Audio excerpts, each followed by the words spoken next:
Hello everyone, তো finally আমাদের বিয়ের শপিং স্টার্ট হয়ে গেল। ফার্স্ট আমরা গিয়েছিলাম বড়বাজার গাং ফ্যাশনে ওর রিসেপশনের আউটফিটের জন্য।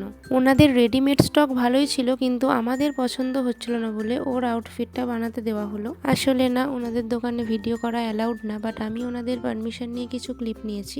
ওনারা যখন ওর মেজারমেন্ট নিচ্ছিলেন তখনই আমি এই ভিডিওটা করেছি। ওখান থেকে বেরিয়ে আমরা গিয়েছিলাম আদি মোহিনীমোহন কাঞ্জিলালে আমার বিয়ের আর রিসেপশনের শাড়ি নেওয়ার জন্য। আসলে আজকে ওর আউটফিট কমপ্লিট করার জন্যই আসা, কিন্তু ওই বলল যে এসেছি যখন তোমার শাড়িগুলোও নিয়ে নাও।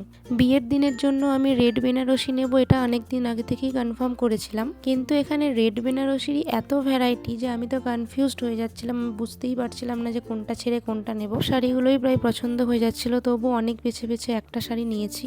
এরপর ওনারা রিসেপশনের শাড়ি দেখাচ্ছিলেন। আসলে রিসেপশনে আমি কাঞ্জিভরম নেব এটাই ঠিক করেছিলাম। আর দেখো, এই শাড়িটা আমাদের প্রথমে পছন্দ হয়েছিল আর এটা আমাকে পরানোও হয়েছিল, কিন্তু আলটিমেটলি এটা নিইনি। অন্য একটা শাড়ি আমার বেশি পছন্দ হয়েছিল বলে সেটাই নিলাম। তারপর ওই দোকানেই ওর বিয়ের দিনের জন্য পাঞ্জাবি দেখছিলাম, বাট আমাদের তেমন পছন্দ হয়নি, তাই আমরা অন্য একটা দোকানে গিয়েছিলাম যেখানে শুধু পাঞ্জাবি পাওয়া যায়। আর এই দোকানের পাঞ্জাবিগুলো দেখো, এত সুন্দর কালেকশন এনাদের। আমাদের তো প্রত্যেকটা পাঞ্জাবি ভীষণ পছন্দ হয়েছে, তাই বিয়ের প্রত্যেকটা রিচুয়ালসের জন্য যতগুলো পাঞ্জাবি দরকার প্রত্যেকটা আমরা এখান থেকেই নিয়েছি।